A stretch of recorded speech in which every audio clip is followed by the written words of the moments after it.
今日咧分享嘅題目咧係努力進窄門，喺神國嘅擴展中有份。我唔知道咧大家咧搭地鐵嘅習慣係點樣㗎？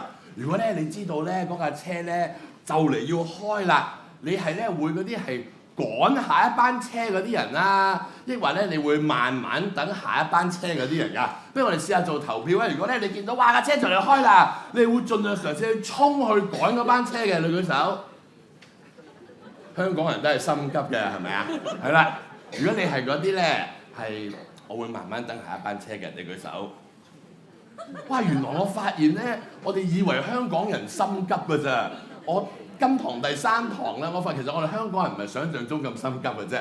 我發現都好多人咧係我會咧去慢慢等下一班車嘅喎。嗱，我就係一個心急嘅人嚟㗎，咁所以每一次我搭地鐵咧，我就一定會睇睇咧嗰個嘅時間表㗎。如果個時間表講咧即將開出咧，我會衝啊衝啊衝啊咁樣，咁咧去嘗試去趕到嗰班車嘅，係啦。除咗當我同老婆一齊嘅時候，係啦，因為老婆都同我講，我係行唔到㗎，係啦。咁我係一個好唔體貼嘅老公嚟嘅，所以我係等我到成日提醒自己係啦，當同老婆一齊嘅時候咧，就慢慢等下一班車啦，係咪啊？好，咁但係咧，我頭先真係以為我哋香港人好心急啦，係咪？好想好竭力去趕嗰班車啦。但我發現咧，原來最近咧，我去睇網上面有一條片咧，原來咧我發現我哋香港人都唔係真係咁心急嘅啫。我發現原來咧日本人咧更加比我哋更加竭力咧，想去趕上嗰一班車嘅。咁所以咧最近咧，我喺網上面睇到呢條片啊，俾大家睇下，原來日本人咧真係好想去趕進嗰班車嘅。我哋睇睇下。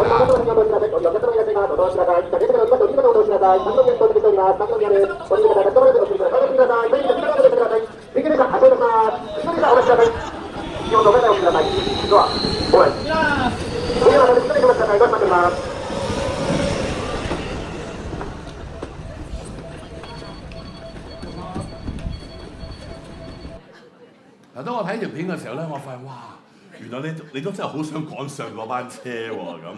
咁今日咧，我哋嘅題目咧就唔係努力進車門，係啦。我哋今日嘅題目咧係努力進窄門。嗱，我哋咧如果趕唔到一班車咧，咁唔緊要㗎，我哋可以等下一班嘅。但係聖經話咧，點解我哋要努力進窄門咧？因為如果我哋錯過咗進窄門咧，我哋就同救恩冇份㗎啦。同樣，當我哋去睇呢段聖經嘅時候咧，其實耶穌咧去用芥菜種去比喻神國嘅擴展啊。而今日我哋嘅生命又點樣喺神國嘅擴展中有份呢？好想今日咧同大家喺13章18至35節段聖經裏邊咧去睇3個好重要嘅功課。今日咧第一個功課係從微小嘅芥菜種進入神國嘅擴展裏邊。我哋一齊咧由第18節讀到第21節，好嘛？我哋一齊讀1、2、3。耶穌說：神的國好像什麼？我拿什麼來比較呢？好像一粒芥菜種，有人拿去種在園子裏，長大成樹，天上的飛鳥宿在它的枝上。又說：我拿什麼來比神的國呢？好像麵酵，有婦人拿來藏在三斗麵裏，直等到全團都發起來。呢度耶穌一開始喺第18節咧，佢問呢個問題，佢話神嘅國好像什麼？我拿什麼來比較呢？19節佢就咁樣回答啦，佢話好似一粒芥菜種啊！有人咧攞嚟種喺園子裏邊，天上嘅飛鳥都可以咧宿喺佢嘅樹枝上邊。嗱，當時咧佢嘅聽眾知道芥菜種咧係一粒好細嘅種子嚟嘅。昔日咧我去聖地旅行咧都有得賣㗎，係啦，咁佢會將佢咧係過咗膠㗎，係啦，係一粒好細嘅種子。但係原來耶穌話咧，佢成長咗之後咧係會變成一棵樹，係雀仔咧可以咧喺呢一度咧揾到保護同埋休息嘅地方。而喺馬可福音咧亦都記載芥菜種比世上地上嘅百種都少，但係長成之後咧比各樣嘅菜都大。當我哋去睇耶穌嚟到呢個世界神國嘅開始，當陣時啲人去睇耶穌嘅生命都係覺得佢係微不足道。對於當時嘅人嚟講，耶穌嘅生命並不起眼，就好似腓立比書嗰度咁樣講，佢本有神嘅形象，不以自己與神同等為強奪的，反倒虛己，取了奴僕的形象，成為人的樣式。既有人的樣子，就自己卑微，全心信服，以至於死，且死在十字架上。但係當人看為好卑微同埋好羞恥嘅事，十字架當時嘅人嚟講係好羞恥嘅事，但係耶穌為我哋成就咗救恩。我哋喺聖經裏邊就睇到神國急速嘅增長。喺五旬節聖靈降臨當日，有3000人信咗耶穌。而我哋見到聖經描述往後嘅30年，教會同埋基督徒散播咗喺當陣時周邊唔同嘅國家，甚至羅馬帝國嘅首都羅馬都有一個正喺度成長緊嘅基督徒嘅群體，所以我哋有羅馬書啊。神嘅國不斷嘅擴展，萬國嘅人都見到神嘅榮耀。相反，羅馬帝國嘅皇權並不長久。今日我哋都要睇我哋自己看似卑微芥菜種嘅生命，能夠點樣參與喺神國嘅擴展裏邊呢？如果我哋回顧雅斤堂，我哋好感恩，因為我哋知道我哋由2014年從200人植堂開始，但係200人植堂開始到今日，我哋主堂同埋分堂超過1500人。喺我哋主堂裏邊，除咗成人崇拜，我哋嘅兒童崇拜由最初嘅30幾人，去到而家超過100人。我哋嘅少年崇拜由最初嘅5個人，到而家接近100人。我哋而家嘅長者崇拜每個星期超過100人。唔單止係咁，每個星期日嘅下晝，我哋有接近300位嘅弟兄姊妹一齊參加愛鄰舍嘅崇拜。而我哋星期日嘅下午，我哋而家有英語崇拜。而我哋感恩啊！我哋亦都係喺九龍灣設立咗分堂，而家每個禮拜分堂有超過150個弟兄姊妹喺度崇拜同埋敬拜。我哋好感恩，我哋亦都要多謝隔離嘅弟兄姊妹同我講：你有份㗎！我哋多謝佢好唔好？同我講多謝你啊！你有份㗎。但係今日我哋唔好淨係同隔離嗰個講多謝你啊！你有份啊！你要今日問一個問題啊！我點樣繼續有份啊？係啦，咁所以今日我哋唔係淨係多謝隔離一個，哎呀多謝你，你有份啊！而係我哋要問今日繼續喺神國嘅擴展裏邊，我點樣繼續能夠有份？嗱，當然我哋知道我哋唔係靠自己嘅能力，我哋係靠著基督嘅恩典同埋基督嘅能力。但係原來今日神藉住我哋嘅生命去讓神國繼續擴展。你問我，我好感恩，因為我哋睇到雅斤堂弟兄姊妹你哋嘅生命力，你哋不斷去鼓勵人哋去信耶穌。所以每一次無論係我哋舊年嘅福音月，我哋今年嘅福音週，每一個嘅福音嘅活動，我哋睇到弟兄姊妹好積極去帶朋友嚟到相信耶穌啊！如果咁樣話，啱過去嘅星期五，我哋嘅長者福音崇拜亦都有7個弟兄姊妹相信耶穌，將掌聲俾耶穌好嘛？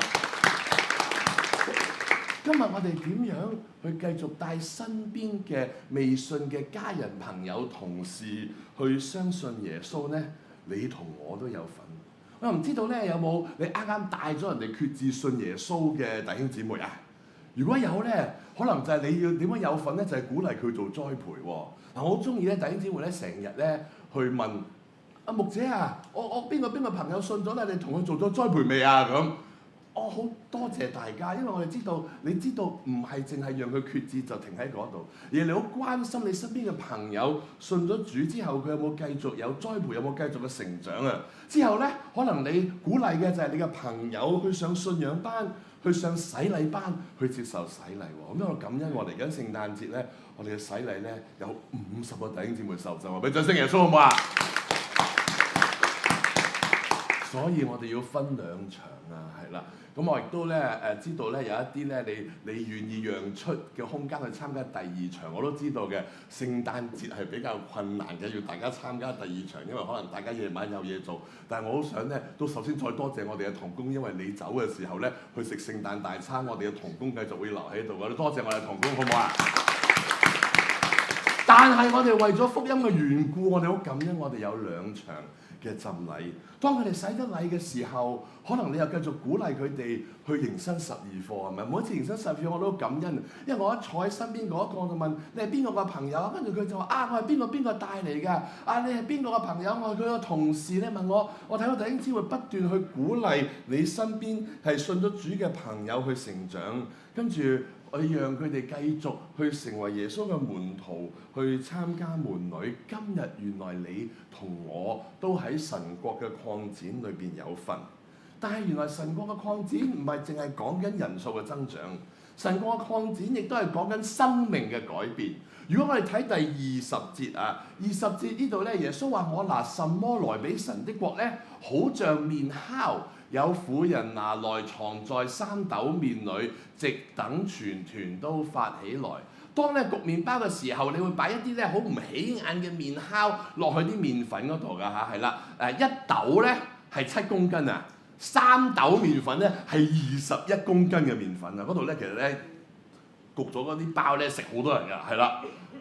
咁細嘅麵酵擺喺21公斤嘅麵粉就會點啊？讓成個麵包發起嚟啊！就好似而家見到呢個圖咁嚇。不過我覺得佢好似似馬拉糕多過似麵包係咪？係啦，少少嘅麵酵就能夠咧叫全團發起嚟，即係原來今日神用你嘅生命叫你身邊嘅群體去改變啊！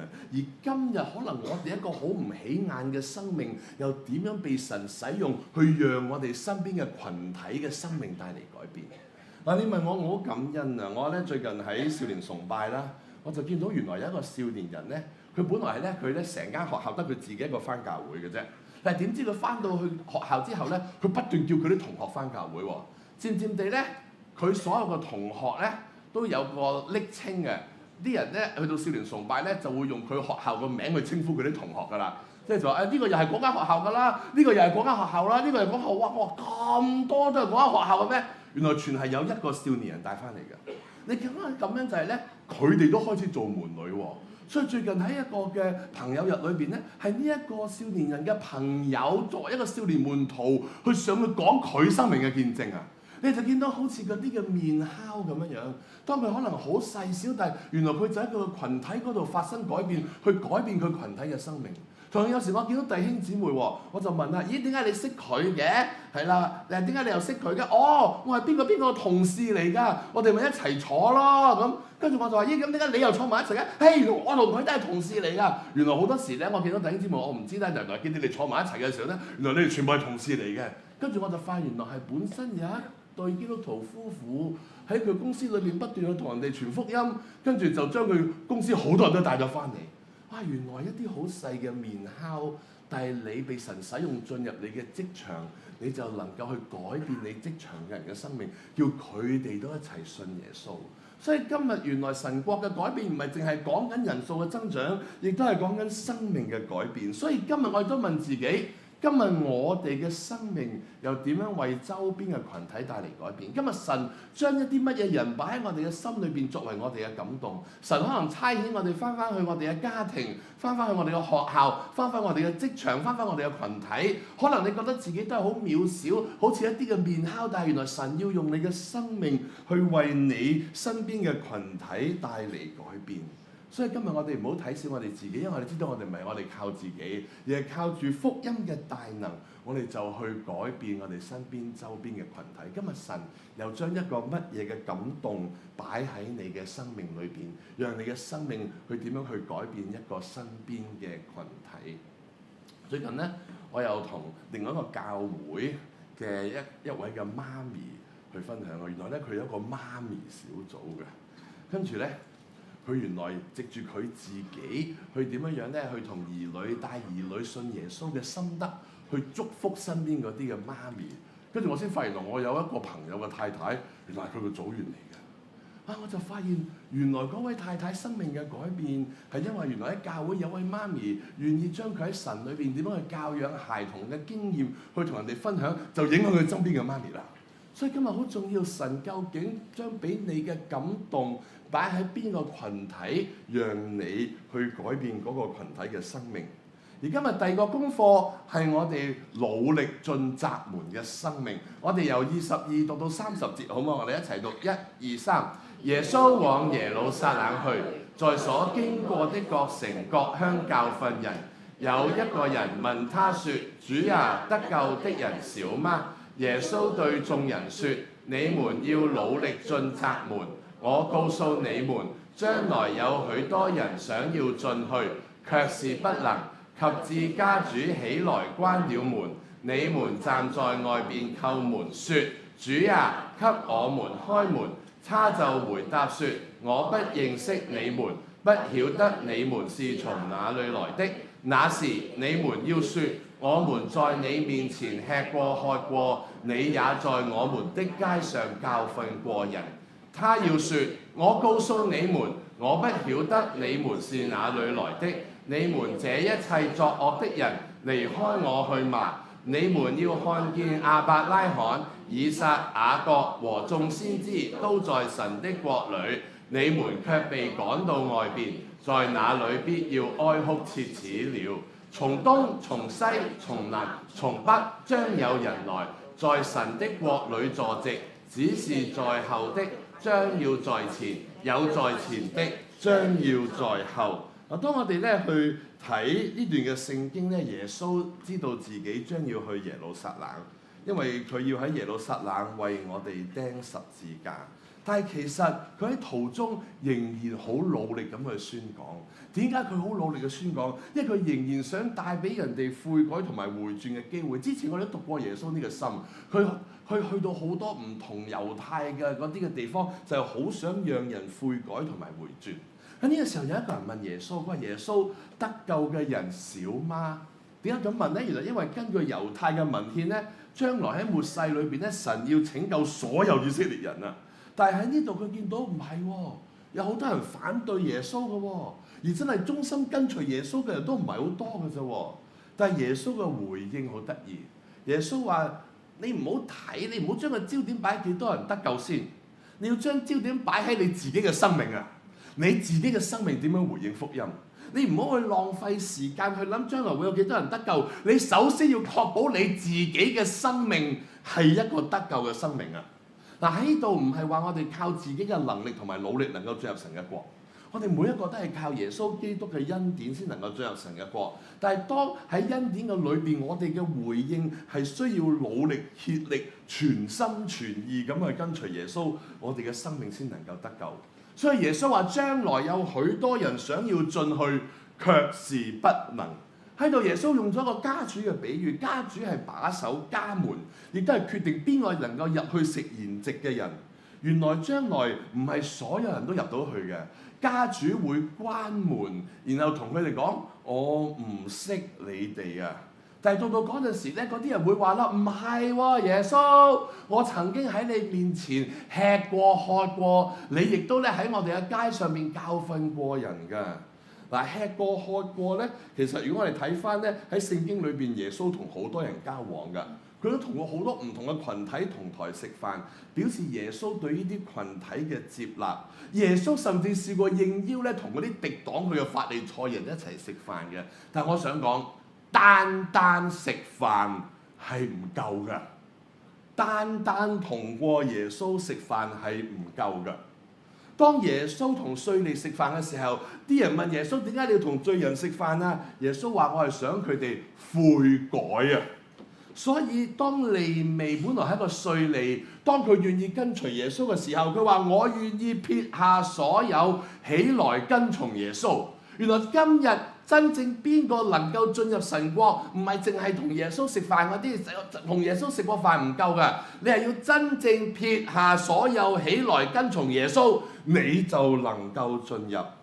即係話唯有真心悔改、真正改變、真係同耶穌有一個親密嘅關係、真正跟隨耶穌嘅人，先至能夠進入。所以如果你話唔係喎，耶穌，你喺我哋嘅街上面教訓過人，我聽過你講嘢，今日淨係聽過耶穌唔夠㗎。我想問喺度有冇人未聽過耶穌㗎？你坐低度梗係聽過耶穌啦，係咪啊？但係原來淨係聽耶穌唔夠㗎，你要真係聽咗並且願意真正去跟隨。有好多人聽咗咧，反而係去害耶穌嘅。你見到好多時咧，耶穌講完嘢之後咧，聖經就話嗰啲法利賽人咧就諗辦法逼迫佢啦。所以今日聽過耶穌唔代表你得救，聽過接受真正跟隨嘅人先至能夠得救。所以27節，當嗰啲人話耶穌我唔係聽過嘅啦咩咁，嗰個人要話我唔知道你哋喺邊度嚟嘅。耶穌唔會承認呢啲人自稱嘅身份，亦都唔會話我同你有任何嘅關係。相反，佢會話你們這一切作惡的人離開我去吧。呢段係嚟自詩篇6章8節，你們一切作孽的人離開我吧。而跟住會出一個好奇怪嘅情景，就係猶太人會見到自己嘅祖宗亞伯拉罕、以撒、雅各進入咗神嘅國，但係佢哋卻進入唔到啊！喺嗰度佢哋要哀哭切齒，哀哭切齒好多時係形容末日嗰啲唔肯悔改嘅人嘅下場。所以第時佢哋會見到嗰啲從東從西從南從北嗰啲人，嗰啲佢哋認為唔得救嘅外邦人，將會得救進入神國，而佢哋自己覺得自己會得救嗰啲人，將會被趕出外邊。在後的將要在前，在前的將要在後。今日邊一個能夠進入天國？係嗰啲努力竭力進窄門嗰啲，就能夠進入天國。我唔知你有冇試過咧，好竭力要去一個地方嘅？你有冇試過好竭力？哇！我一定要無論點我都要去個地方嘅。咁我就有一個咁樣嘅經歷，應該大概2年前啦。如果我記錯，少年導師提我，大概2年前咧，我就同少年導師去澳門有個歐庭啊，係啦。咁我哋就去咗2日1夜有歐庭。咁差唔多走嘅時候咧，咁我哋就計好咗時間嘅。我哋咧就喺酒店嗰度一齊集合。跟住我哋咧就會坐酒店嗰啲穿梭巴士去碼頭，咁所以我哋準時喺酒店集合啦。你都知道咧，係嗰個時候有一班嘅穿梭巴士咧，就會跟住去帶我哋去碼頭。咁我哋就去搭碼頭嗰巴士，所有嘢係啦，都咧好似係我哋預計咗咁樣樣啊。咁但係當咧我哋架車嚟到啦，哇！成架車好多位喎，50幾個位嘅喎。咁我哋大概10幾20人到啦，咁我哋就上車喎。咁啊上車嘅時候，一切以為如常進行啦。點知上咗2/3之後咧，有1/3人佢唔俾我哋上車喎。哇！咁奇怪嘅，仲有咁多位喺架旅遊巴度，我哋上咗2/3，佢有1/3唔俾我哋上喎。我就唔係喎，有位啊有位啊。佢話嗰啲位唔係俾你㗎咁喎。你知唔知嗰啲位俾邊個㗎？俾下一站嗰啲人㗎。原來咁樣嘅，佢哋每一站咧只係上一部分嘅人，因為佢哋要留翻啲位，佢哋去下一站啲人有得上啊。咁啊死啦！2/3人上咗，有1/3人未上到喎。咁係啦，咁你估下大家投下票，你估我係嗰2/3上到嗰啲啊，定係你估我1/3上唔到嗰啲啊？覺得我係2/3上到嗰啲舉手。覺得我係個1/3上唔到嘅舉手。係啦，我覺得1/3上唔到嗰啲啊，咁咪死啦！點解咧？因為咧，我唔知其實下一班船下一班車，我趕唔趕到下一班船？因為點解咧？佢同我講話唔使驚啊，好快下一班㗎啦，5分鐘又未見，10分鐘又未見。咁我其實下一班係幾時啊？嚟㗎啦咁。哇！點知咧10幾分鐘先有下一班，咁啊死啦！10幾分鐘下一班咧，跟住就塞車，跟住我真係唔知道我趕唔趕到嗰一班船啊！跟住大家都好焦急喎，嗰2/3又好焦急，馬上同我：你上唔上到車啊？你上唔上到車啊？跟住我哋初就話等緊啊咁樣樣。好啦，上到車啊，但係跟住點啊？塞車喎！跟住我哋去到邊啊？我哋而家先見到嗰個地標咋嚇？你而家仲係見到嗰個地標？你過咗橋未啊？未過啊咁。跟住啲人就話：咁你趕唔趕到？我話真係唔知啊！到嗰架車真係到碼頭嘅時候咧，我記得我哋仲有5分鐘。咁嗰陣時我啦，係啦，我仲記得嘅就係另外一個同我一齊咧，就係你個仔啊 Stephen 啊，係啦，阿 Christine 係啦，仲有你新抱啊，係啊，你新抱啊 Winnie 係啦。咁但係因為我哋2日1夜啊嘛，我哋幾個人咧個個攬住個篋仔啊，係我個其實唔係篋仔嚟嘅，我個係中篋嚟嘅，因為我有個呼吸機啊，即係避寒嗰啲咧係啦。我哋個個攬住個篋仔咧，咁啊走啊！快啲啦！跟住咧，阿 Stephen 未見我跑，成世未見我跑得咁快，都哇！原來你都 OK 咯喎，你抱住個中篋可以咁樣，係啊！哇！跟住咧，我哋係咁向住嗰個船嗰個機嗰度去衝啊！咁話咁，但係你問我好窩心啊，因為咧成班少年導師咧喺個閘口咧，好似嗰啲馬拉松等個終點嗰啲咁樣啦，快啲上船啦！咁於是我哋幾個係阿 Stephen 啊、Winnie 啊、Carol 啊，跟住我哋個個拎住架機啊，咁樣，跟住我哋喺嗰架船開之前1分鐘，我哋10幾人一齊衝咗入架船度。終於衝咗架船度。我想講呢啲叫努力進窄門啊！我想講你嘅生命係咪咁樣去跟隨耶穌啊？真係想問今日你嘅生命係咪咁樣竭力跟隨耶穌啊？所以今日我哋好重要，當聖經話我哋要努力進窄門嘅時候，其實呢段聖經俾我哋2個好重要嘅教導啊！第一樣嘢係我哋嘅生命有冇竭力進窄門啊？我哋嘅生命就係要真正跟隨耶穌啊！因為進窄門係要竭力進入嘅，就好似我同阿 Winnie 同阿 Stephen 同阿 Carol 好竭力咁樣想衝入嗰個船嗰個閘口咁。今日你衝唔到嗰個閘口就，我想講中文但係講唔到 close 㗎啦，係啦。但係船都唔緊要，因為又同我下一班係啦。琴日有個人同我講我係你，我話唔會啦，我 stay 多一晚啦，係咪啊咁？但係救恩嘅門閂咗你就入唔到啊！所以今日原來天國係你要竭力進窄門啊！所以今日有人問我，咁我生命咩為之努力進窄門咧？我諗起保羅一段好出名嘅聖經，忘記背後，努力面前，向着標竿直跑。我哋今日每一個人都要忘記背後，努力面前，向着標竿直跑。我講過好多次，保羅講一句説話，忘記背後，唔係叫我哋忘記背後唔好嘅。當然我哋嘅生命係忘記背後唔好嘅，但係保羅講忘記背後，因為係佢講㗎嘛，佢已經建立咗好多間教會㗎啦。佢係叫我哋忘記埋背後嗰啲好㗎。點解啊？我哋唔係淨係唔好淨係回望我哋後邊嘅生命，話我哋曾經好努力咁跟隨耶穌。我哋唔好話我哋曾經好愛耶穌。我哋要問自己，我哋喺前邊有冇繼續努力跟耶穌？我哋喺前面有冇繼續愛耶穌啊？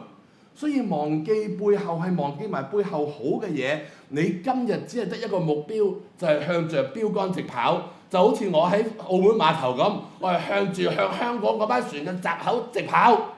所以今日你就要忘記背後，努力面前，向着標竿直跑。但好重要就係保羅話：你喺什麼地步就按住什麼地步行。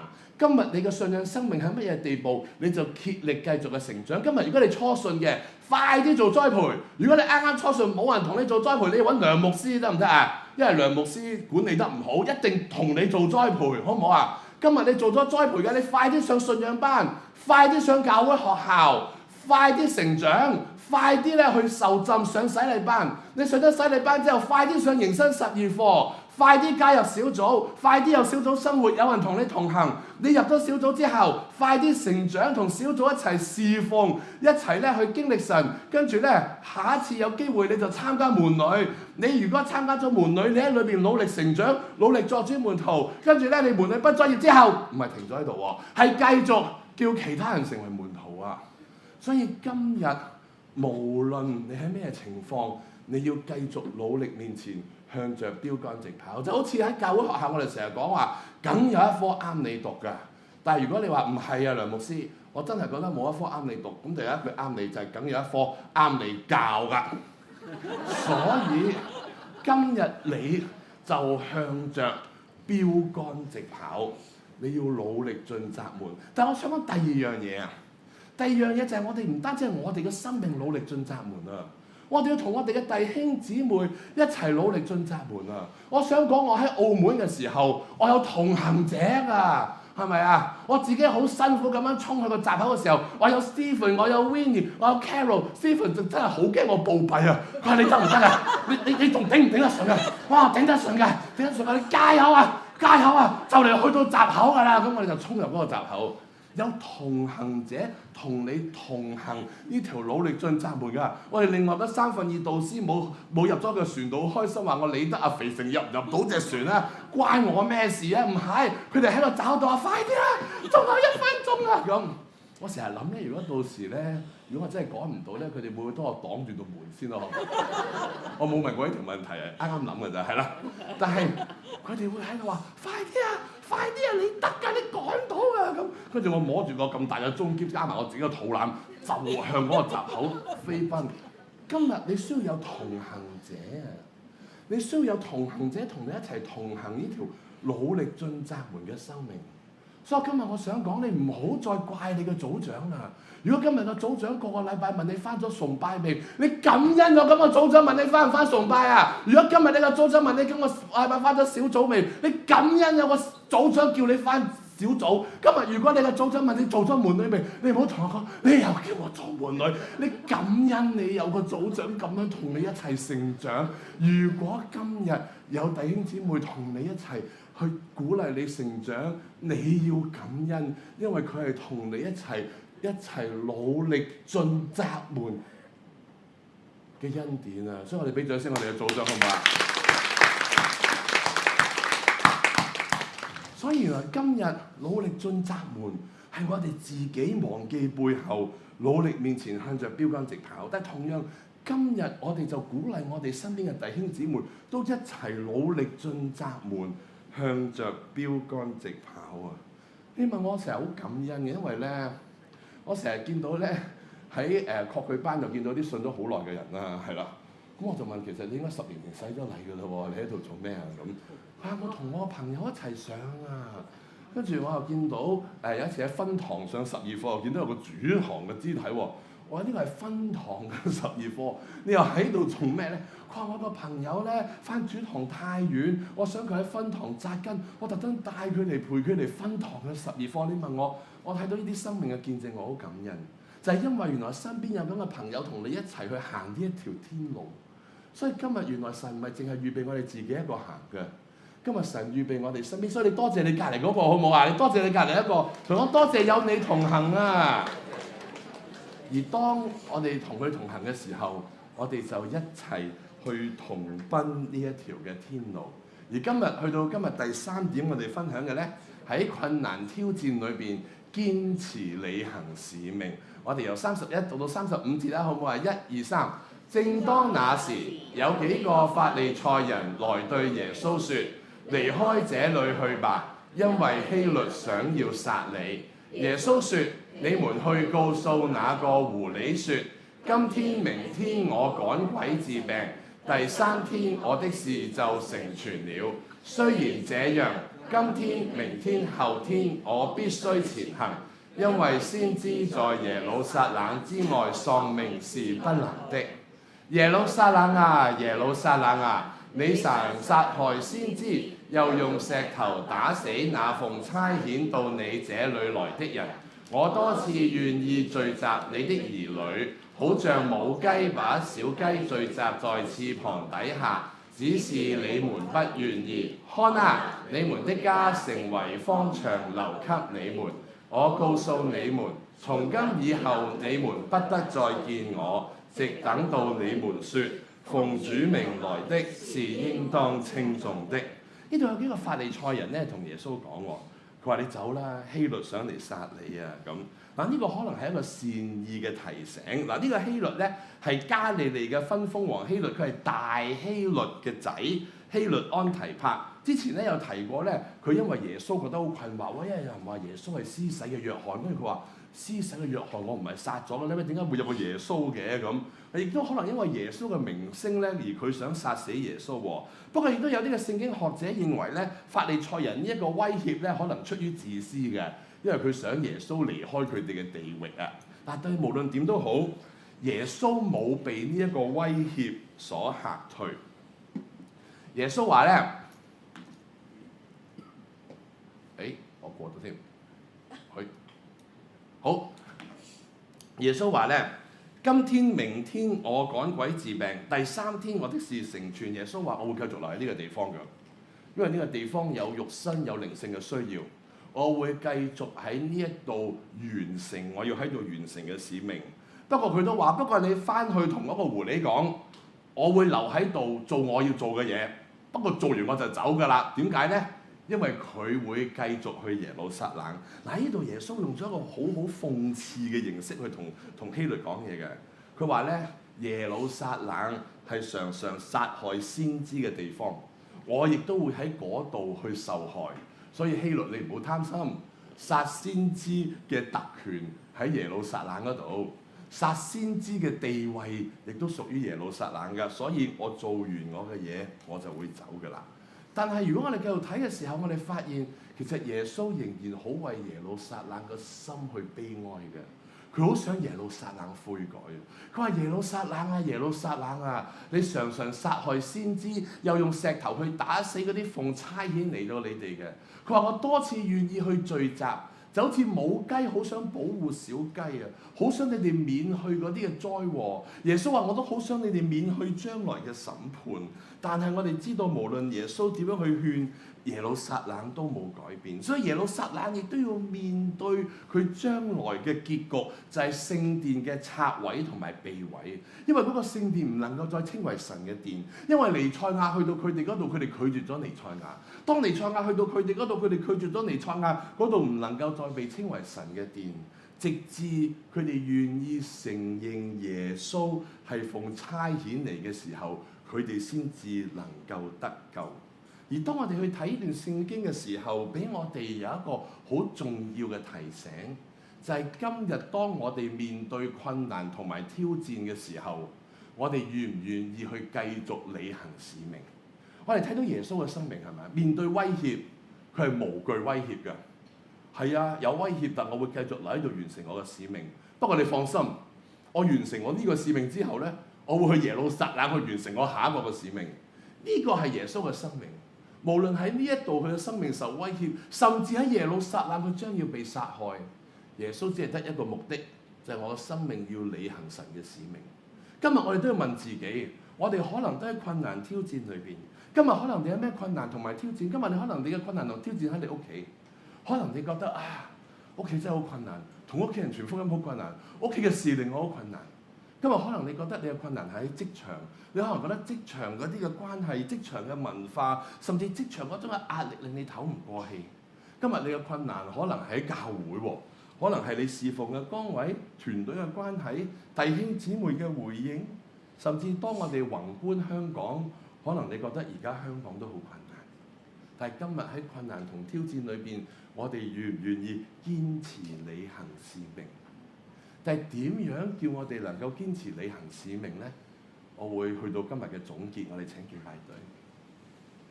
我哋點樣能夠喺困難同埋挑戰裏邊去堅持履行使命呢？今日好重要，我哋要翻到去芥菜種同埋麵酵。今日芥菜種係一粒好細嘅種子，第一粒咁細嘅種子可以長出成為一棵樹。